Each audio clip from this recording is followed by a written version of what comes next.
Hi there, seventh graders. This is Religion, Chapter 22, The Victory of Jesus. This is part 1. I will be reading and elaborating on pages 137 and 138. Do follow along.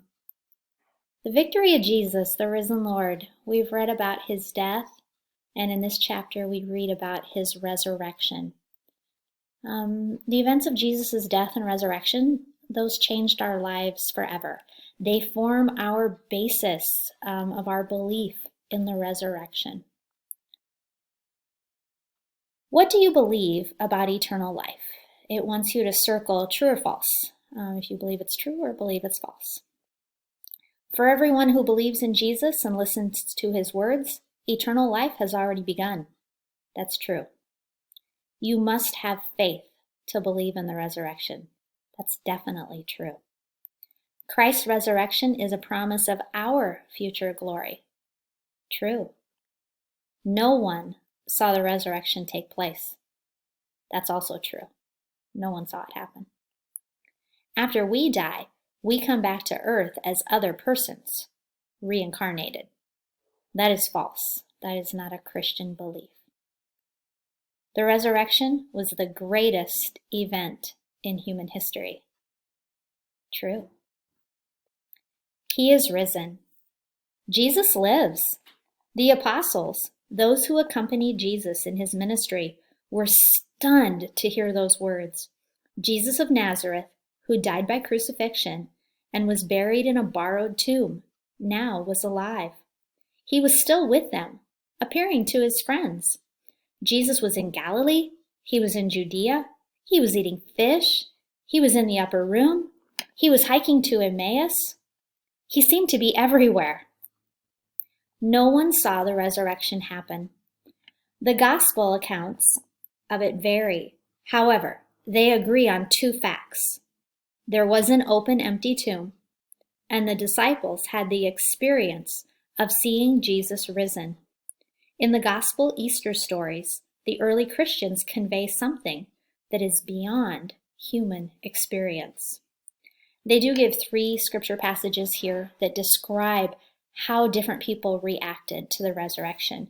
You'll want to take a moment to read those. The scripture passages are there, but it's how the guards and the women, Mary of Magdala, Peter and John, and how they all reacted.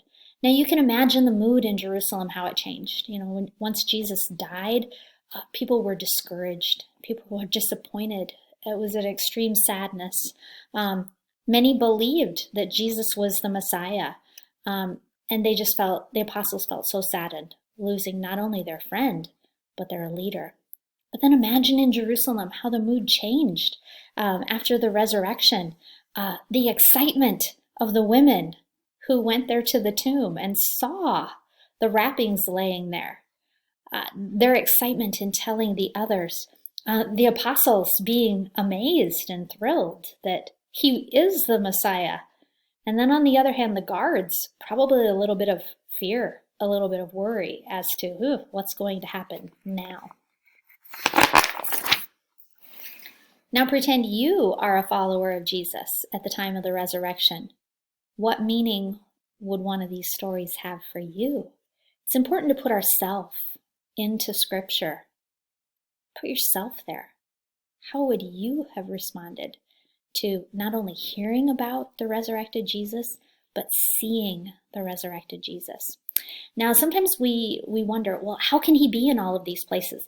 How could he have been walking on the road to Emmaus? How could he have been in Galilee? Geographically speaking, there's a distance between these areas. How could he be in so many places at once? We have to remember, this is the resurrected Jesus. Jesus, God, Son of God, one of the Trinity, God is able to do things we cannot do. And one of those things that God can do is to be omnipresent, to be present in many places at one time. That's something that sometimes a power I wish I had, and I don't. We as humans cannot bilocate. We cannot be in more than one place at a time. We are in one place. Although sometimes I've had students, I'm not sure they're physically here, but they're mentally in another place. But we don't have that capacity in our humanity to be omnipresent. God does. Jesus does. Jesus glorified. After Jesus died, his human soul united to his divine person and went to the realm of the dead and opened the gates of heaven for the holy ones there. Then he appeared on earth with his risen, glorious body. Jesus' appearance astounded the disciples and changed them forever. He had lived among them and had died. Now they saw him glorified. Death had no more power over him. As St. Paul wrote, "Death is swallowed up in victory. Where, O death, is your victory? Where, O death, is your sting?" Jesus was doing the same things he did before, teaching, forgiving, consoling, eating, and talking with his disciples.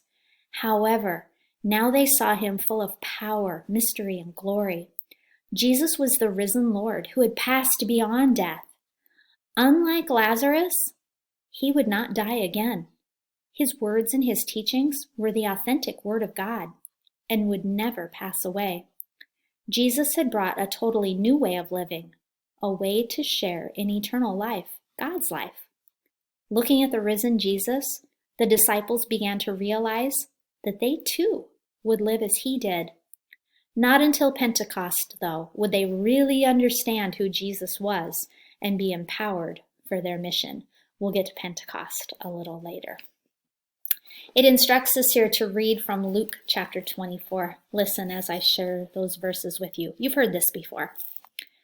But at daybreak on the first day of the week, they took the spices they had prepared and went to the tomb.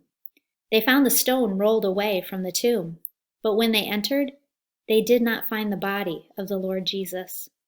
While they were puzzling over this, behold, two men in dazzling garments appeared to them.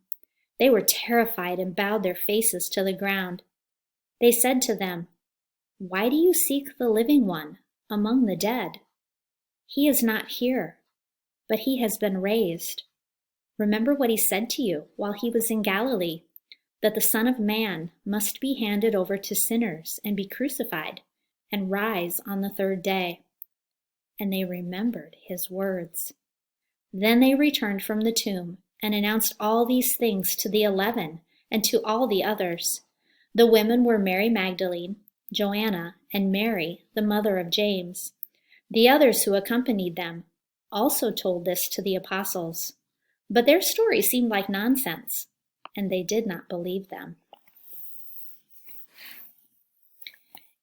In first century Jewish society, women could not serve as public witnesses. Luke writes that their story seemed like nonsense, and they did not believe them. Imagine what it must have been like to be one of these women, to be sharing what you have seen, what you have witnessed, and others don't believe you because women were second-class citizens. Women could not be official witnesses. They just didn't have the capacity to do that. So women, what do you know? What led the disciples to believe that Jesus had been raised from the dead?